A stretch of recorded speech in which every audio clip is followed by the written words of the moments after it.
जानते हैं क्या है लेटेस्ट अपडेट यमुना अथॉरिटी के मास्टर प्लान में। साथ ही हम ये भी जानेंगे कि पिछले एक साल में क्या कुछ बदला है यमुना अथॉरिटी की सबसे प्राइम लोकेशन में, यानी कि सेक्टर 18 और सेक्टर 20। इसके अलावा हम आपको ये भी बताएंगे कि किस तरीके से प्लॉट के रेट्स घटते या बढ़ते हैं, यानी कि प्लॉट की पोजीशनिंग के हिसाब से किस तरीके से आपको पता चलता है कि कौन सा प्लॉट आपके लिए आपके रेट में मौजूद है और कौन सा प्लॉट काफ़ी हाई रेट में सेल आउट हो रहा है। दोस्तों, जैसा कि आप स्क्रीन पर देख सकते हैं, ये है यमुना अथॉरिटी का मास्टर प्लान 2031, जिसके अंदर आपको यमुना एक्सप्रेसवे देखने के लिए मिल रहा है जो कि सेंटर से जा रहा है। साथ ही आपको यहाँ पर प्लॉट्स दिख रहे हैं जो कि रेसिडेंशियल और कॉमर्शियल पर्पस के हिसाब से बटे हुए हैं। डिटेल में आपको यहाँ पर दिया गया है residential plots, commercial plots, industrial plots, institutional plots और इस तरीके के बाकी सारे प्लॉट्स जिनको अलग अलग कलर कोडिंग में ढाल के दिखाया गया है। दोस्तों, इसकी एक इमेज हम आपको स्क्रीन पर दे देते हैं ताकि आप उसको स्क्रीनशॉट लेकर डिटेल में देख लीजिए और अपने जानने वालों पर इस इमेज को भेज भी सकते हैं। दोस्तों, मैप को समझाने के लिए मैं मान लेता हूं कि हम एनसीआर में किसी इलाके से यमुना एक्सप्रेसवे के प्लॉट्स तक आ रहे हैं, तो हम करीब यहाँ से कहीं से एंटर करेंगे, यानी कि दिल्ली यहाँ पर है, नोएडा यहाँ पर और ग्रेटर नोएडा यहाँ पर। साथ ही जब हम एंटर करते हैं तो यहाँ पर आपको ईस्टर्न पेरिफेरल देखने के लिए मिलेगा, जिसके बाद से यमुना का मास्टर प्लान स्टार्ट होता है। दोस्तों, जितने भी येलो कलर के अंदर आपको सेक्टर या एरिया दिख रहे हैं वो सभी रेसिडेंशियल एरिया हैं। रेड कलर के जो भी एरिया हैं वो सब कॉमर्शियल एरिया हैं। ब्लू कलर के जो एरियाज हैं वो इंस्टीट्यूशनल एरिया हैं और पर्पल कलर के जो एरिया हैं वो सभी के सभी इंडस्ट्रियल एरियाज हैं, यानी कि वो लैंड इंडस्ट्रियल पर्पस के लिए ही इस्तेमाल में ली जाएगी। इसके अलावा सेंटर से जो आप ये रास्ता जाते हुए देख रहे हैं ये है यमुना एक्सप्रेसवे और सेक्टर 30 के बाद का जो एरिया है वह जेवर एयरपोर्ट के लिए अलॉटेड है। इसी में आज हम बात करेंगे सेक्टर 18 और सेक्टर 20 में प्लॉट्स की, जो अभी रीसेल के लिए अवेलेबल हैं। इनमें काफ़ी ऐसे प्लॉट्स हैं जो रजिस्टर्ड हैं और काफ़ी ऐसे प्लॉट्स हैं जिनकी रजिस्ट्री अभी नहीं हुई है। आज की जो हमारी जर्नी होगी वो पूरी डिपेंड करेगी कि हम कहां से एंटर करते हैं और कौन कौन से प्लॉट्स हैं जिनके ऊपर आज हम नज़र डालेंगे।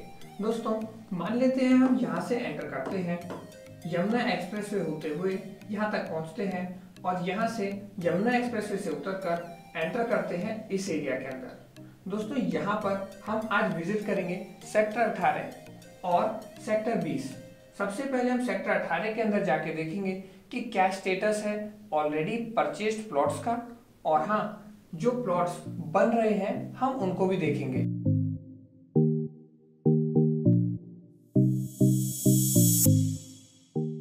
और साथ ही कुछ पार्क्स भी डेवलप हो गए हैं, जो कि काफी इंटरेस्टिंग बात है, क्योंकि यहाँ पर बसापत के नाम पर कुछ भी नहीं है, यानी रहने के लिए अभी कोई भी तैयार नहीं है। लेकिन अगर पार्क्स डेवलप हो गए हैं, लाइट्स लग चुकी हैं, कुछ लोगों ने घर कंस्ट्रक्ट कर दिए हैं, तो काफी उम्मीदें हैं कि ये आने वाले टाइम में बहुत जल्दी ग्रो करेगा। दोस्तों, अगर लेआउट की बात करें तो सेक्टर 18 और 20 का लेआउट कुछ इस तरीके का दिखता है। इसकी भी एक हाई रेजोल्यूशन फाइल हम अपनी वीडियो पर लगा देते हैं ताकि आप इसको भी स्क्रीनशॉट लेकर डिटेल में देखकर स्टडी कर पाएं। दोस्तों, अगर हम प्राइम दिल्ली एनसीआर की तरफ से आते हैं तो हम एक्सपेक्टेड है कि यहाँ से एंटर करेंगे और इसके आगे का सफ़र मैं आपको गाइड करते हुए चलता हूँ। सबसे पहले हम यहाँ से एंटर करेंगे और यहाँ पर पहला पॉइंट है जो एंट्री पॉइंट है हमारा सेक्टर 18 जाने के लिए, जिसे आप स्क्रीन पर देख सकते हैं।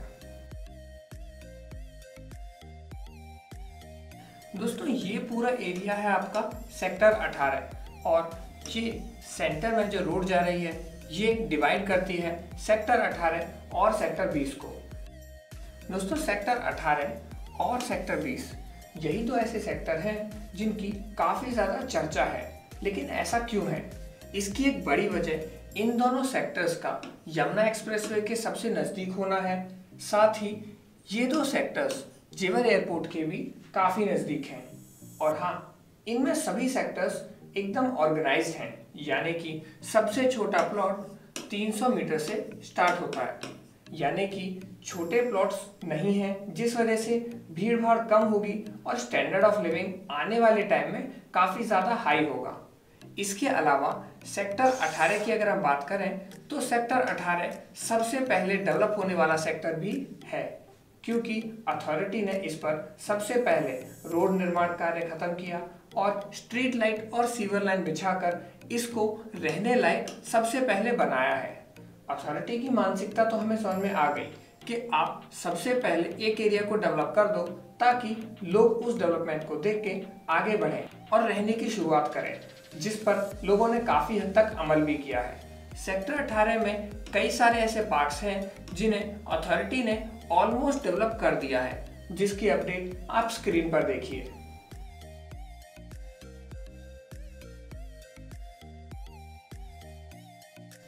और कई सारे लोगों ने यहाँ पर कंप्लीशन का मकान भी बना लिया है। बात करते हैं सेक्टर 20 की। सेक्टर 20 पर जाने के लिए हम इसी रोड को फॉलो करेंगे और हम यहाँ से मेन रोड होते हुए सेक्टर 20 के लिए एंटर करेंगे।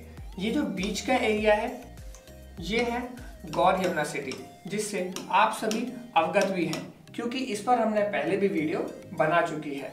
इसके आगे अगर हम जाएंगे तो ये है वो मेन रोड जो कि डिवाइड करती है सेक्टर 18 और सेक्टर 20 को।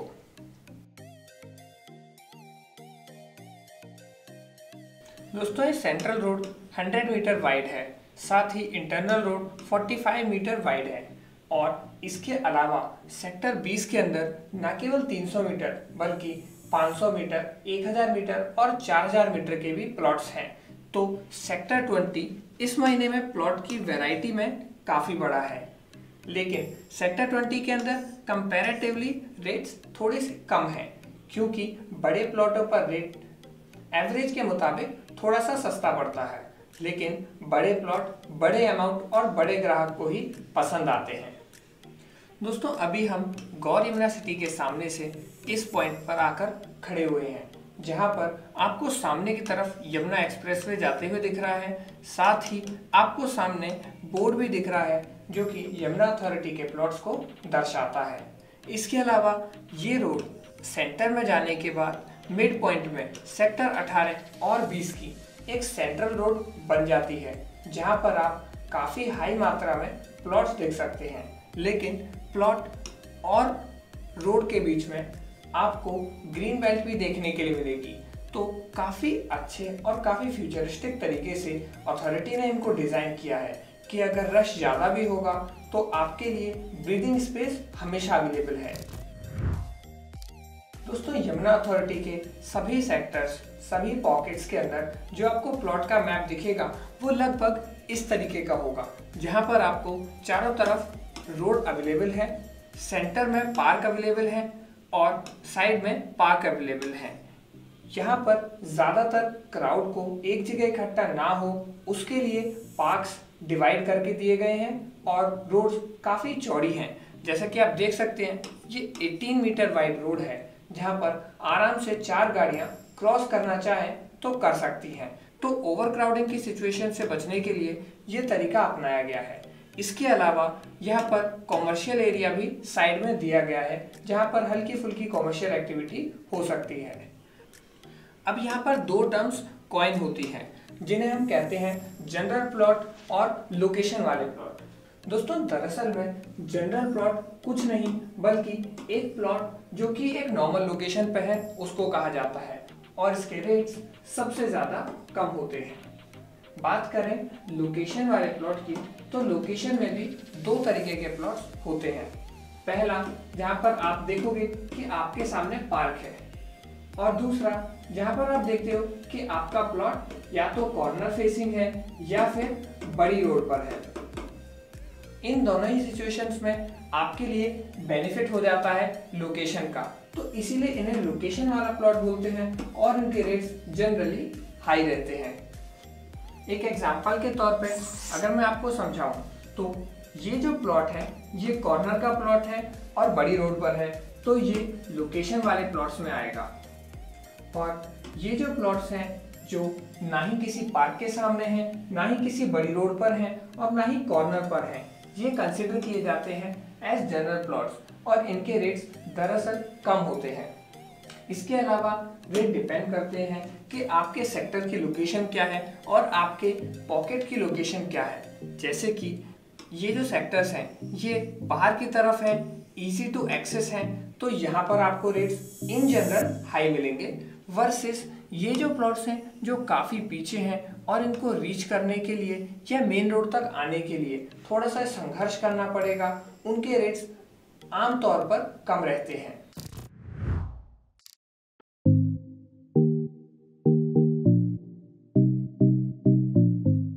दोस्तों जेवर एयरपोर्ट पर कुछ मेजर अपडेट्स इस तरीके से हैं। अगस्त 2018 में NIAL Noida international airport company limited form की गई जो बिडिंग और एयरपोर्ट फॉर्मेशन के काम को हैंडल करेगी। उसके बाद मेजर अपडेट आता है नवंबर 2018 में, जहां पर 1260 करोड़ की लैंड एक्विजिशन को यूपी गवर्नमेंट ने अप्रूवल दे दिया था। और इसके बाद फरवरी 2019 में ही यूपी बजट में 800 करोड़ रुपए लैंड एक्विजिशन के लिए लिए गए, लेकिन मार्च 2019 के अंदर लैंड एक्विजिशन रिलेटेड इश्यूज की वजह से ये काम डिले हो गया।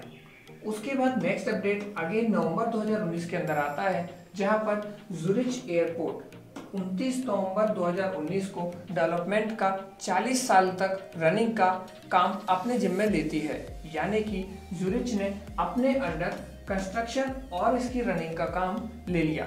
इसके बाद जनवरी 2020 में लैंड एक्विजिशन फेज 1 के लिए पूरा हो जाता है और फरवरी 2021 के अंदर मास्टर प्लान अप्रूव हो जाता है AAI के द्वारा, यानी कि all India airport authority approve कर देती है जेवर एयरपोर्ट के मास्टर प्लान को। इसके बाद कोरोना की वजह से थोड़ी सी रफ्तार धीमी जरूर रही है, लेकिन सितंबर 2021 के अंदर फिर से सेंट्रल गवर्नमेंट ने मास्टर प्लान को अप्रूवल दे दिया है। अब देखने वाली बात यह है कि कितनी जल्दी ये डेवलपमेंट अपनी रफ्तार पकड़ती है, क्योंकि जैसे जैसे डेवलपमेंट बढ़ेगी वैसे वैसे यहाँ पर रेट्स भी बढ़ते जाएंगे। दोस्तों ये था जेवर एयरपोर्ट पर लेटेस्ट अपडेट। अगर आपको हमारी वीडियो पसंद आई तो वीडियो को लाइक ज़रूर करें और कमेंट करके अपने सुझाव देना ना भूलें। सब्सक्राइब करें कारपेट एरिया चैनल और हमारे परिवार से जुड़ने के लिए, ताकि हमारा साथ बना रहे। मिलते हैं अगली वीडियो में सिर्फ कारपेट एरिया पर।